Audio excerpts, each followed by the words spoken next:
எல்லாத்துக்கும் வணக்கம். Welcome to post market ரிப்போர்ட்டுங்க. எப்ப போல ஓவரால் மார்க்கெட் கண்டிஷன்ஸ் ஃபர்ஸ்ட் நம்ம பேசிடலாம். அதுக்கப்புறமா நம்ம இந்த நிப்டி ஃபியூச்சர்ஸோட மூவியும் பேங்க் நிப்டி ஃபியூச்சர்ஸோட மூவியும் பேசுவோம்.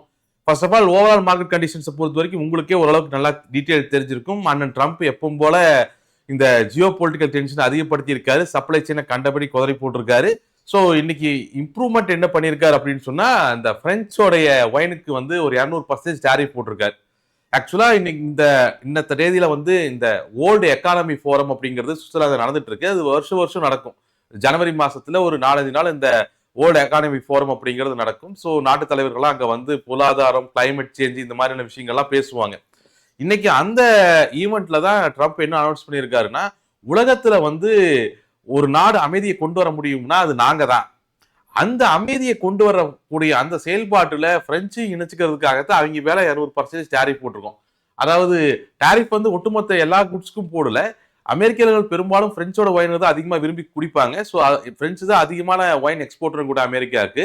ஸோ அந்த ஒயின் மேல மட்டும் 200% டேரிஃப் போட்டிருக்காரு. இது எச்சா யூரோப்பியன் யூனியனை பதட்டம் தான் ஆக்கும், எச்சா யூரோப்பியன் யூனியனை பகைதான் ஆக்கும். ஸோ இது ட்ரம்ப் தெரிஞ்சு சேராதா இல்லையாங்கிறது எனக்கு தெரியல. ஓகே, அவர் ஏதோ ஒன்று நினைக்கிறாரு, அது நடக்கட்டும், பார்த்துக்கலாம். இதே நேரத்துல யுஎஸ்லயுமே இதுக்கு அகேன்ஸ்டா நிறைய பிரச்சனைகள் இருக்கு. முதல்ல இன்னைக்கு யுஎஸ் உடைய ட்ரெஷரி செக்ரட்டரி மிகப்பெரிய அளவுல இந்த ஈவெண்ட்டுக்கு அவர் பயந்துட்டார். ஏன்னா அவருடைய பிரச்சனை என்னன்னா, ட்ரம்ப் டாட்டு பூட்டுன்னு ஏதோ ஒன்று டாரிஃப் போட்டுக்கிட்டு இருக்காரு. பட் வந்து யுஎஸ் உடைய அசெட்ல மிகப்பெரிய அளவுல யூரோப் யூனியன் இன்வெஸ்ட் பண்ணிருக்கு. அந்த பாயிண்ட்டை நீங்க நல்லா நோட் பண்ணிக்கணும்.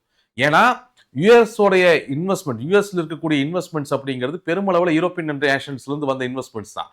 ஸோ யூரோப்பியன் நேஷன்ஸ் எல்லாமே ட்ரம்ப்பை பழி வாங்குறதுக்காக யுஎஸ்ல இருக்கக்கூடிய தங்களோட இன்வெஸ்ட்மெண்ட்ஸை வெளியெடுக்க ஆரம்பிச்சாங்கன்னா யுஎஸ் வந்து மிகப்பெரிய அளவில் அடிவாங்கும்.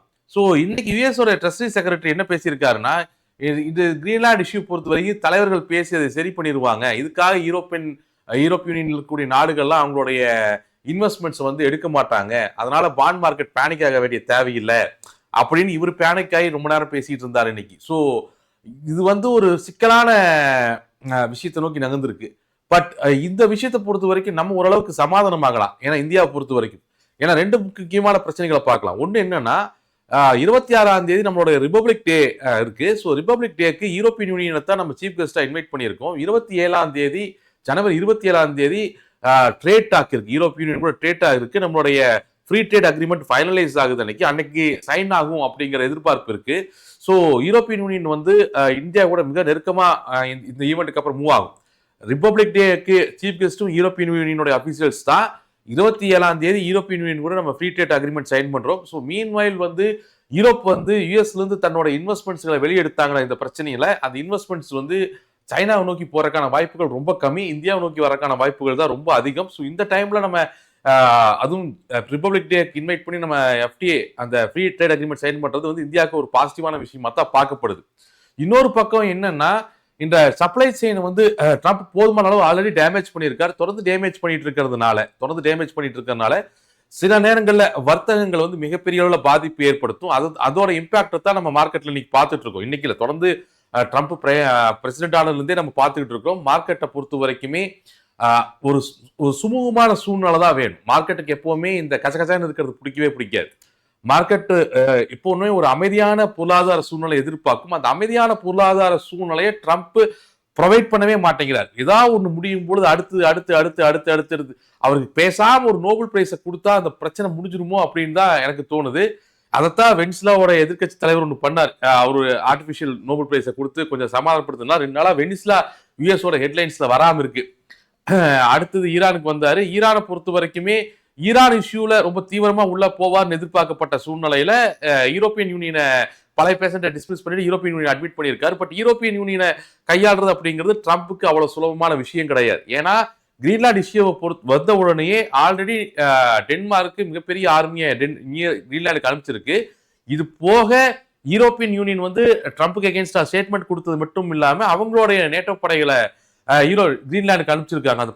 அது 6 நாடுகள் நினைக்கிறேன். யூரோப்பியன் யூனியன் 6 நாடுகளுடைய படைகளும் கிரீன்லாண்டுக்கு வந்திருக்கு. இதுதான் ட்ரம்ப்போட எரிச்சலுக்கு முக்கியமான காரணங்கள்ல ஒண்ணு. ஆல்ரெடி டேரிஃபை போட்டிருக்காரு. இப்போ பிரின்சிபல் 200% டேரிஃபை இன்க்ரீஸ் பண்ணியிருக்காரு. இதுக்கு ஏசிஏ கையில் எடுக்கிறத பத்தி தீவிரமான ஆலோசனை யூரோப்பியன் யூனியன் இருக்கு. அது நேத்தே நம்ம போஸ்ட் மார்க்கெட் ரிப்போர்ட்ல பேசியிருந்தோம். இது மிகப்பெரிய அளவுல எக்ஸ்கலேட் ஆக ஆக ஆக என்ன ஆகும் அப்படின்னு சொன்னா இது மிகப்பெரிய டாரிஃப் வாரா மாறும். இது சைனாக்கும் யூஎஸ்க்கும் நடந்த டாரிஃப் வாரை விட மோசமா இருக்கும். ஏன்னா சைனா யூஎஸோட டாரிஃப் வார் அப்படிங்கிறது ரெண்டு பேருக்குமே ஈக்குவல் அட்வான்டேஜ் இருந்த டாரிஃப் வாரா இருந்துச்சு. பட் யூரோப்புக்கும் யூஎஸ்க்குமான டாரிஃப் வார் அந்த மாதிரி இருக்காது. ஏன்னா யூரோப்போடைய மார்க்கெட் சைஸ் பெருசு கம்பேர்டு வித் யூஎஸ். ஏன்னா யூஎஸ் அப்படிங்கிறது ஒரு சிங்கிள் கண்ட்ரி. யூஎஸ் கூட பக்கத்தில் இருக்கிற கனடாவோ இல்லை இந்த சைடு இருக்கிற மெக்சிகோவோ கூட்டு சேர போறதோ வரப்போறதோ கிடையாது. ஆனா யூரோப்பியன் யூனியன் அப்படிங்கிறது ஒரு நாடு கிடையாது. அது ஒரு யூரோப்பிய ஒட்டுமொத்த கூட்டமைப்பு.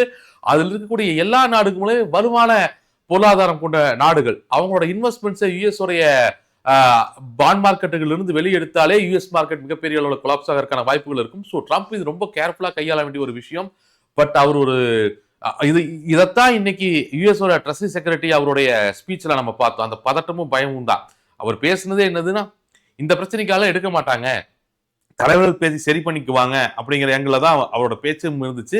இந்த பயம் இன்னும் ட்ரம்ப்புக்கு ஏன் வரலன்னு தெரியல. ஸோ அவரு ட்ரம்ப் வந்து அமெரிக்காவோட பிரசிடென்ட்னு அவர் நினைச்சுக்கிட்டு இருக்காரா, இல்ல இந்த உலகத்துடைய ராஜான்னு நினைச்சுக்கிட்டு இருக்காரா, இல்ல அதுக்கு மேல ஏதாச்சும் யோசிச்சுக்கிட்டு இருக்காரான்னு தெரியல. ஸோ இது வந்து இதுக்கப்புறம் ட்ரம்ப் எடுத்து வைக்கக்கூடிய ஒவ்வொரு அடியும், ஏன்னா இது வரைக்கும் அவரு சண்டை போட்டுட்டு வம்பு எடுத்துட்டு இருந்தது எல்லாமே வந்து எக்கனாமிக்கலா இவரை விட கம்மியான வலுவுடைய நாட்கள். அது அது அது வெனிசுலா ஆகட்டும் இல்ல ஈரான் ஆகட்டும், பொருளாதார ரீதியா அமெரிக்காவால கண்ட்ரோல் பண்ணக்கூடிய நாடுகள்.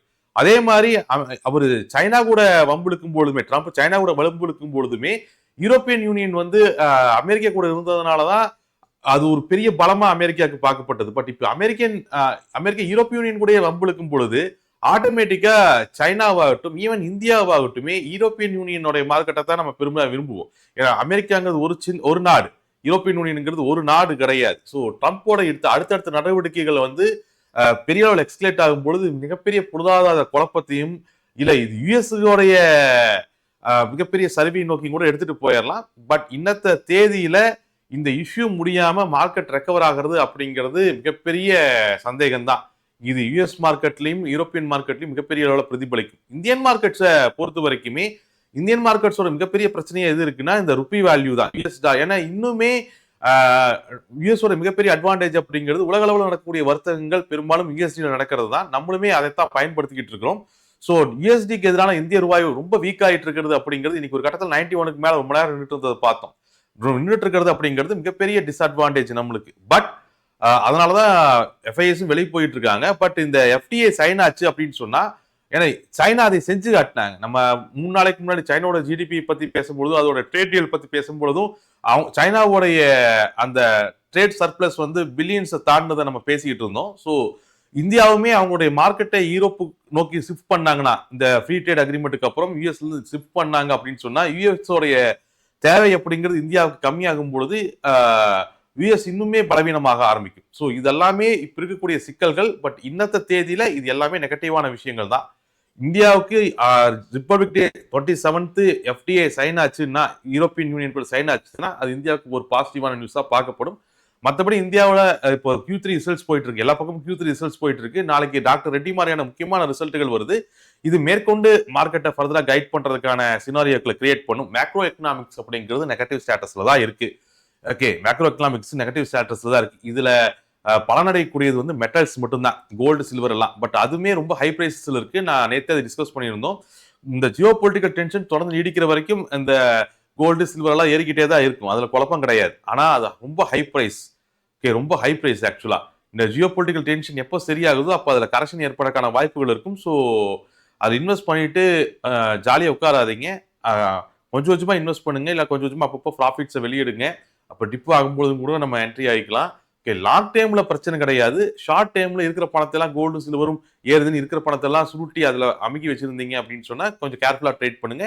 ஏன்னா குளோபல் இந்த ஜியோ பொலிட்டிக்கல் டென்ஷன் நீடிக்கிற வரைக்கும் தான் கோல்டும் சில்வரும் அசைக்க முடியாத ஒரு மெட்டலா இருக்கும். அதுக்கப்புறம் காப்பர் அலுமினியம் எல்லாமே மெட்டல்ஸ் கேட்டகரி ஃபுல்லாவுமே சரி. அதே மாதிரி மார்க்கெட்ல எந்த சூழ்நிலையில் என்ன நடந்தாலும் மார்க்கெட்டை அதோடைய வேல்யூக்களை கையாளுங்க, அது ரொம்ப முக்கியம். ஏன்னா எவ்வளவு பெரிய பேட் நியூஸ் வந்தாலும் இங்க மார்க்கெட்ல மந்திர போட்டெல்லாம் ஏறாது. எவ்வளவு பெரிய பேட் நியூஸ் வந்தாலும் மார்க்கெட்ல யாராவது செல் பண்ணாதான் மார்க்கெட் இறங்கும். எவ்வளவு பெரிய பாசிட்டிவ் நியூஸ் வந்தாலும் யாராவது மார்க்கெட்ல பை பண்ணாதான் மார்க்கெட் ஏறும். ஓகே, பேட் நியூஸ் வந்துருச்சு குட் நியூஸ் வந்துருச்சுங்கிறதுக்காக மார்க்கெட் ஏறாது. பேட் நியூஸ் வந்தோ அல்லது குட் நியூஸ் வந்தோ மார்க்கெட்ல யாரும் சேல் பண்ணலன்னா மார்க்கெட் நகராது. எவ்வளவு பெரிய குட் நியூஸ் வந்ததுக்கு அப்புறம் யாரும் போய் மார்க்கெட்டை வாங்கலின்னா மார்க்கெட் ஏறதுக்கு வாய்ப்பு இல்லை. ஸோ மார்க்கெட் ஏறும் பொழுது ஒரு பணம் உள்ள வரும்பொழுது ஆட்டோமேட்டிக்கா ரா டேட்டாக்கள் மாறுபடும். அதை ப்ராப்பரா அனலைசிஸ் பண்ணி வேல்யூஸ்ல ஹெட்ஜஸ் எடுத்து ட்ரேட் பண்ணுங்க. இப்போ நாளத்த மார்க்கெட்ஸோட டீடைல்ஸ் அண்ட் வேல்யூஸ் நிஃப்டி ஃபியூச்சர்ஸோட வேல்யூஸை டிஸ்கஸ் பண்ணிடலாம். Okay, first of all Nifty ஃபியூச்சர்ஸை பொறுத்த வரைக்குமே ரொம்ப கிளியரான ஒரு மூவ் தான். காலையில் ஓப்பன் ஆன உடனேயே பிரைமரி சப்போர்ட் அல்லது நெகட்டிவ் ஓப்பனிங் ஆஃப் டே அல்லது செகண்ட் செட் ஆஃப் பியர் மார்க்கெட்டோட ஸ்டார்டிங் பாயிண்டான 55,572க்கு கீழே மார்க்கெட் கீழே புஷ் ஆச்சு. So second set of bear மார்க்கெட்டோட ஸ்டார்டிங் பாயிண்ட் 25,572 கீழே மார்க்கெட் புஷ் ஆச்சு. அண்டு பிரைமரி சப்போர்ட்டும் அதுதான், நெகட்டிவ் ஓப்பனிங் ஆஃப் டேவும் அதுதான். ஸோ அதுக்கு கீழே மார்க்கெட்டை புஷ் ஆன உடனே மார்க்கெட் இமீடியட்டா என்ன பண்ணுச்சுன்னா ஃபர்ஸ்ட் 2 இன்ட்ராடே சப்போர்ட் அச்சீவ் பண்ணுச்சு. 2 இன்ட்ராடே சப்போர்ட், 2 இன்ட்ராடே டிஃபென்ஸ் வந்து ஃபர்ஸ்ட் இன்ட்ராடே சப்போர்ட் அப்படிங்கிறது 25,528லையும் செகண்ட் இன்ட்ராடே சப்போர்ட் 25,458லையும் இருந்துச்சு. So market negative opening of கீழே இந்த ஃபர்ஸ்ட் இந்த 2 இன்ட்ராடே சப்போர்ட்டை அச்சீவ் பண்ணுது. அதுக்கப்புறம் மார்க்கெட்டோட செகண்ட் இன்ட்ராடே சப்போர்ட்டான 25,458 ஹோல்ட் பண்றதுக்கு புல்ஸ் முடிஞ்ச அளவுக்கு முயற்சி பண்ணாங்க. ஒவ்வொரு தடவையும் அதை பவுன்ஸ் பேக் பண்ணும் பொழுதும் பிஎஸ் அது ஃபர்ஸ்ட் இன்ட்ராடே சப்போர்ட்டான 25,528 தொடர்ந்து டிஃபெண்ட் பண்ணினதையும் பார்த்தோம். ஆல்மோஸ்ட் ஒரு மணி வரைக்கும் முடிஞ்ச அளவுக்கு மார்க்கெட் அந்த செகண்ட் இன்ட்ராடே டிஃபென்ஸான அந்த செகண்ட் இன்ட்ராடே சப்போர்ட்டான 25,458லயே மார்க்கெட்டை ஹோல்ட் பண்றதுக்கு புல்ஸ் எல்லா எஃபர்ட்டும் போட்டாங்க. அப்புறம் மறுபடியும் யூரோப்பியன் மார்க்கெட்ஸ் ஓப்பன் ஆச்சு. பிரெஞ்சோட 200% டேரிஃப், அதுவும் வைனுக்கு மேல. ஓகே, அங்கதான் ட்ரம்ப் நிக்கிறார் அண்ணன். அவர் அநேகமா சாப்பிட மாட்டாருன்னு நினைக்கிறேன்.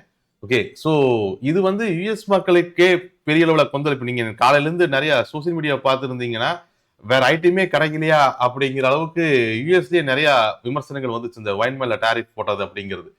ஓகே, எனிவே இந்த செகண்ட் இன்ட்ராடே டிஃபென்ஸான 25,458 யூரோப்பியன் மார்க்கெட்ஸ் ஓப்பன் ஆனோடனே பிரேக் ஆனது பார்த்தோம். அங்கிருந்து நேரா செகண்ட் பியர் மார்க்கெட்டோட பொசிஷன் நடுவில் 25,328 அச்சீவ் பண்ணி அதுக்கு கீழே தான் நம்ம க்ளோஸும் ஆயிருக்கும். ஸோ மார்க்கெட்டை பொறுத்த வரைக்கும் பெரிய அளவில் குழப்பிக்கக்கூடிய மூவ்மெண்ட்ஸ் எல்லாம் எதுவும் கிடையாது. நீட்டான ஒரு மூவ்மெண்ட் தான். இந்த மூவை பொறுத்த வரைக்குமே ஆல்மோஸ்ட் நம்ம பியர் மார்க்கெட்டுக்குள்ள ஸ்டேபிள் ஆகி பொசிஷன்களையும் அச்சீவ் பண்ணிட்டோம். இந்த க்ளோஸை பொறுத்த வரைக்கும் இது ஒரு ஃபிளாட் டு நெகட்டிவ் க்ளோஸ். இந்த க்ளோஸை பொறுத்த வரைக்கும் ஃபர்தரா மார்க்கெட் ரெக்கவரி ஆகணும்னா அந்த செகண்ட் செட் ஆஃப் பியர் மார்க்கெட்டோட பொசிஷன் நடுவில் 25,328க்கு மேல மார்க்கெட் ஓப்பன் ஆனாதான் ஏதாவது ப்ராபபிலிட்டி இருக்கும். ஆக்சுவலா நாளத்த வேல்யூஸை பொறுத்த வரைக்குமே க்ளோஸை பொறுத்து பார்த்தோம் அப்படின்னா அந்த 25,328 தான் பிரைமரி ரெசிஸ்டன்ஸும் அதுதான் பொசிஷன் நடுவுலுமே. 25,328 தான் பிரைமரி ரெசிஸ்டன்ஸ் அண்ட் 25,328 தான் பொசிஷனல் ஹடில். ஓகே, அதுக்கு மேல அடுத்த மந்த்லி ரெசிஸ்டன்ஸ் அப்படின்னு நம்ம பார்த்தோம்னா 25,572 அடுத்த மந்த்லி ரெசிஸ்டன்ஸ். இதுக்கு மேல இருக்கக்கூடிய அடுத்த மந்த்லி ரெசிஸ்டன்ஸ் 25,638. அதுக்கு மேல மறுபடியும் பொசிஷன் ஹடில்னா 25,822 பொசிஷன் ஹடில். இதெல்லாம் ஆல்ரெடி மந்த் ஸ்டார்டிங்லேயே நம்ம டிஸ்கஸ் பண்ண வேல்யூஸ் தான், புதுசெல்லாம் ஒன்றும் இல்லை. மந்த் ஸ்டார்டிங்லேயே நம்ம பேசின வேல்யூஸ் தான். அதே மாதிரி இன்ட்ராடே ரெசிஸ்டன்ஸ் அப்படின்னு நம்ம எடுத்துட்டோம்னா, ஓகே, நாளைக்கு மார்க்கெட் இன்ட்ராடே ரெசிஸ்டன்ஸ் எடுத்துட்டோம்னா 358, 458 இது ரெண்டு தான் இன்ட்ராடே ரெசிஸ்டன்ஸா செயல்படும். அதே மாதிரி டவுன் சைட்ல 25,262 அப்படிங்கிறது பிரைமரி சப்போர்ட்டா இருக்கும். இந்த பிரைமரி சப்போர்ட் அப்படிங்கிறது பொசிஷன் ஹடிலுக்கு கீழே இருக்கு. பிரைமரி சப்போர்ட் கீழே 25,262ங்கிற பிரைமரி சப்போர்ட்டுக்கு கீழே அடுத்த மந்த்லி சப்போர்ட் அப்படிங்கிறது 25,122, 25,058 அடுத்தடுத்த மந்த்லி சப்போர்ட்ஸா இருக்கும். அதுக்கு கீழே அடுத்த பொசிஷன் ஹடில் அப்படிங்கிறது 24,838 அடுத்த பொசிஷன் ஹடிலா இருக்கும். 24,838 அப்படிங்கிறது அடுத்த பொசிஷனல் ஹடிலா இருக்கும்.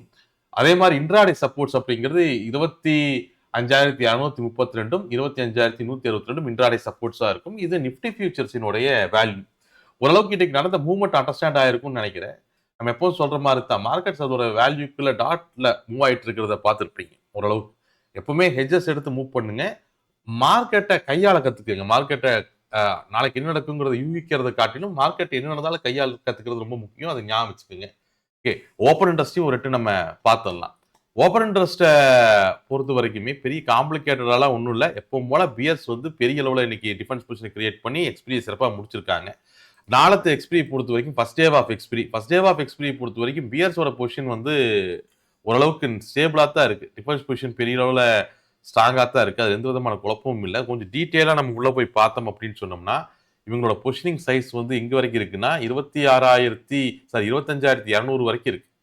25,200 வரைக்கும் இருக்கு. 25,150 இருந்து தான் பொசிஷன்ஸ் கம்மியாக ஆரம்பிக்குது. ஸோ கம்ப்ளீட்டா பொசிஷனலான 25,322 கீழே மார்க்கெட்டை டிஃபெண்ட் பண்றதுக்கு தான் பியர்ஸ் ட்ரை பண்றாங்க.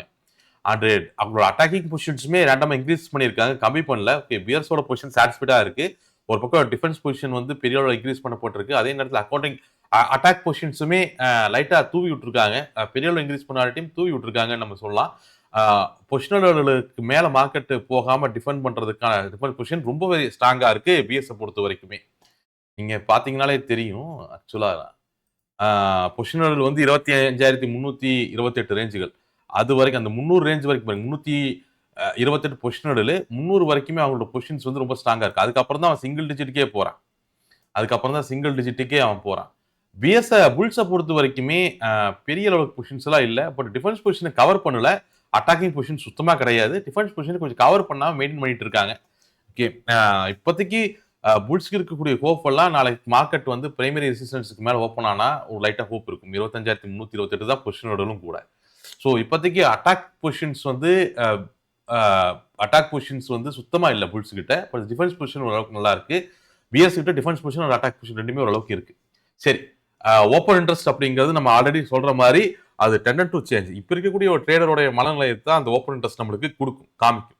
மறுபடியும் நாளைக்கு காலையில மறுபடியும் செக் பண்ணுங்க. அது ரொம்ப முக்கியம். இங்க இது பேங்க் நிஃப்டியை பொறுத்த வரைக்கும் பேங்க் நிஃப்டியில வந்து HDFC எவ்வளவு முட்டி மோதி பார்த்துச்சு. ஏன்னா வந்த ரிசல்ட்டுகள் இது வரைக்கும் HDFC ஓரளவுக்கு நல்லா இருந்துச்சு. ஸோ அது ஒன்றை மட்டும் வச்சுதான் பேங்க் நிஃப்டி இன்னைக்கு ஓரளவுக்கு ஹோல்ட் பண்ண ட்ரை பண்ணாங்க.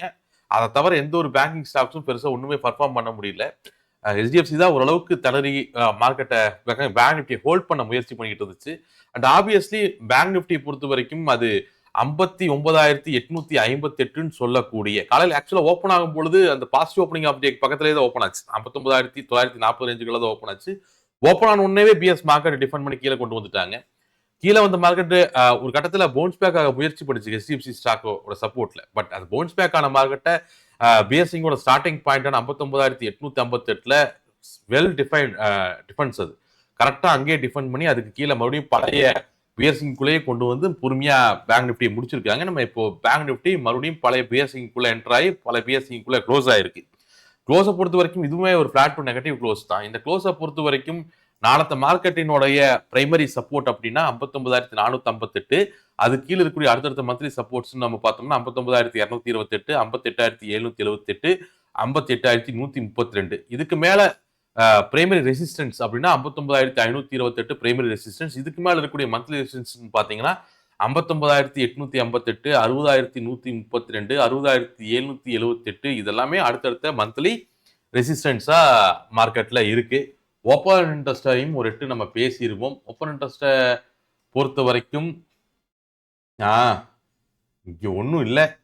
ஓப்பன் இன்ட்ரெஸ்ட்டை பொறுத்த வரைக்கும் புல்ஸ் ஃபுல்லாமே டிஃபென்ஸ் அடுத்த பிஎஸ்சிங்குள்ள போயிட்டோம். ஃபுல்லாமே டிஃபென்ஸ் பொசிஷனை கவர் பண்ணிட்டாங்க. பிஎஸ் டிஃபென்ஸ் பொசிஷன் இன்க்ரீஸ் பண்ணியிருக்காங்க. அட்டாக்கிங் பொசிஷன்ஸ் பெரிய ஒன்றும் பிஎஸ் இன்க்ரீஸ் பண்ணல. பட் டிஃபென்ஸ் பொசிஷன் ஓரளவுக்கு ஸ்ட்ராங்காக பில்ட் பண்ணியிருக்காங்க. பேங்க் நிஃப்டியும் சரி நிஃப்டியும் சரி இப்போ லாஸ்ட் வீக் ஆஃப் ஜனவரி எக்ஸ்பிரிக்கு வந்திருக்கிறோம். அண்டு ஜனவரி எக்ஸ்பிரி வந்து ரொம்பவுமே முக்கியமான எக்ஸ்பிரி. ஏன்னா 27ஆம் தேதி வந்து 26 ரிபப்ளிக் டே லீவு, திங்கக்கிழமை லீவு, செவ்வாய்க்கிழமை மார்க்கெட்டு. அன்னைக்கு எக்ஸ்பிரி. அன்னைக்கு தான் யூரோப் யூனியனோட FTA சைன் ஆகுது. அது எதுவும் பிரச்சனையாகாம இருக்கணும். ஸோ அந்த இந்த ஒரு வார கிராப்ல அடுத்தடுத்து ட்ரம்ப் எந்த மாதிரியான குண்டுகளை போட போறான்னு தெரியல. ஓகே, ஸோ இந்த லாஸ்ட் வீக்கு ஓரளவுக்கு சேஃபா ட்ரேட் பண்ணுங்க. ஹெட்ஜஸ் எடுத்து ட்ரேட் பண்ணுங்க. ஏன்னா 27 ரொம்ப முக்கியமான நாள். ஓகே, அது போக Q3யும் லைனா வந்துட்டு தான் இருக்கு. ஸோ அதோட இம்பாக்டும் நம்ம பார்க்குறோம். குளோபல் ஜியோ பொலிட்டிக்கல் டென்ஷன்ஸை பொறுத்த வரைக்கும் இப்போதைக்கு அது கம்மியாகிற மாதிரி தெரியல. ஏன்னா ட்ரம்ப்போட ஈகோ இஷ்யூ எப்போ ஏற்பட்டது அப்படிங்கிறத நம்ம நிறைய இன்சிடென்ட்ஸ்ல பார்த்துருக்கோம். சைனா கூட நடந்ததாகட்டும், இல்லை யுக்ரைன் கூட நடந்த இஷ்யூ ஆகட்டும். ஓகே, அவர் ஏதோ மனசுல ஒரு சூப்பர் ஹீரோ ரேஞ்சஸ்ல அவர் திங்க் பண்ணிட்டு மூவ் பண்ணிக்கிட்டு இருக்காரு. இப்படி இருக்கக்கூடிய ஒரு ஆட்டிடியூட்ல அவர் செயல்பட்டு இருக்கும் பொழுது யூரோப் யூனியன் கூட சமாதானமா போவார் அப்படின்னு தோணல. அவர் கிரீன்லாண்டை எப்படியாச்சும் பிடிச்சிடணுங்கிற இடத்துல போவார். இது ரொம்ப எஸ்கலேட் ஆச்சு அப்படின்னு சொன்னா இது ட்ரேட் வாரை தாண்டியும் போகும். ஓகே, ஸோ இப்போ ரொம்ப கேர்ஃபுல்லா மூவ் பண்ணுங்க. ஸ்டாக்ஸஸ் எல்லாத்தையுமே ஹெட்ஜஸ்ல ஹோல்ட் பண்ணுங்க. எக்காரணத்தை கொண்டு இந்த பிளைண்ட் பொசிஷன்ஸ் எடுக்காதீங்க. ஏன்னா நீங்க எப்படிதான் ஜியோ பொலிட்டிக்கல் டென்ஷன் வந்து இருக்கத்தானே செய்யுது. ட்ரம்ப் ஏதாச்சும் ஒன்று சொல்லுவாரு, அதனால புட்டு எடுத்து வச்சா 10 நாள்ல கோடி சொன்னாயிலான்னு மூவ் பண்ணாதீங்க. ஏன்னா ட்ரம்ப் நாளைக்கே அவரோட ஸ்டாண்டை மாத்திடலாம். ஏன்னா இன்னைக்கு யூஎஸோட ட்ரெஸரி செக்ரட்டரி பேசுனது வந்து சாதாரணமா எடுத்துக்க முடியாது. ரெண்டாவது, இதை தாண்டியும் முக்கியமான விஷயம் என்னன்னா யுஎஸோட சுப்ரீம் கோர்ட்டோட ஒப்பீனியன் வந்து எந்த நேரத்துலயும் வரலாம் அப்படின்ட்டு இருக்கு. ஆக்சுவலா யுஎஸோட சுப்ரீம் கோர்ட் வந்து ஒரு ஜட்ஜ்மெண்ட்டை கொடுக்க வேண்டிய பெண்டிங் இருக்கு. என்னன்னா, இந்த டாரிஃப் போடுற ட்ரம்ப்க்கு உண்மையாலுமே அதிகாரம் இருக்கா இல்லையா, இது அவரால் போட முடியுமா போட முடியாதா அப்படிங்கிற அந்த தீர்ப்பு வந்து ஆக்சுவலா வர வேண்டியது அது டிலே ஆயிட்டு இருக்கு. அது எந்த நேரத்துலயும் அந்த தீர்ப்பு வரல அப்படிங்கிற ஒரு எக்ஸ்பெக்டேஷன் இருக்கு. ஸோ சப்போஸ் அந்த தீர்ப்புல இந்த டாரிஃப் போறதுக்கான அதிகாரம் இல்லை அப்படின்னு அந்த தீர்ப்பு வந்துச்சு அப்படின்னு சொன்னா, இது ட்ரம்ப்பை பெரிய அளவில் பாதிக்கும். ஒரு சென்ட்ரலா ஒரு ரிலீஃபை தர்றதுக்கான வாய்ப்புகள் இருக்கும். ட்ரம்ப் வந்து இந்த டாரிஃப் எல்லாத்தையும் ரீஃபண்ட் பண்ண வேண்டிய கட்டாயத்துக்கு போவாங்க. இந்த மாதிரி நிறைய இஷ்யூக்கள் இருக்கு. ஸோ இந்த இந்த மாதிரியான தீர்ப்பு திடீர்னு நாளைக்கு நைட்டோ நாளைக்கு நைட்டோ கூட வந்துடலாம். அப்படி வந்துச்சு அப்படின்னு சொன்னா உங்களோட புட்டும் காசு தராது. ஸோ எப்பவுமே எந்த சூழ்நிலையிலுமே மேக்ரோ எக்கனாமிக்ஸை இப்படித்தான் நடக்குங்கிற ஒரு முடிவோட மார்க்கெட்டை கையாளாம ஹெட்ஜஸ் எடுத்து மூவ் பண்ணுங்க. சூழ்நிலையை சமாளிக்க கத்துக்குங்க. ஓகே, எல்லா தொழிலுக்கும் அதுதான் பொருந்தும். மறுபடியும் நாளത്തെ போஸ்ட் மார்க்கெட் ரிப்போர்ட்டை நம்ம மீட் பண்ணுவோம். Thank you everyone guys.